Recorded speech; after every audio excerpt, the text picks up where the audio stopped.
Now, will you notice? And one of them, named Caiaphas, being the high priest, that same year said unto them, Ye know nothing at all, nor consider that it is expedient for us that one man should die for the people, and that the whole nation perish not.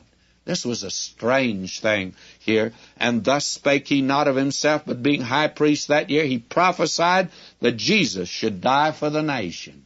But you see, they're rationalizing it and say, well, he should die rather than the nation die and Rome come upon us, you see, and put us to death, which they did, by the way, in 70 A.D. And not for that nation only, but that also he should gather together in one the children of God that are scattered abroad.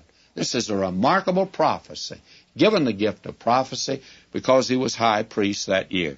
Now, then from that day forth they took counsel together for to put him to death. This is the beginning of the end, actually, friends. That is exactly what is taking place at this particular time. They are now planning to put him to death. This is his last, actually, public appearance.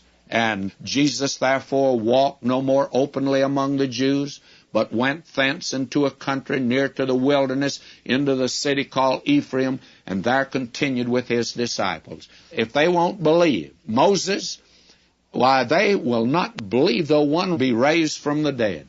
Now, we come to that which is the last week, and the Jews' Passover was nigh at hand, and many went out of the country up to Jerusalem before the Passover to purify themselves.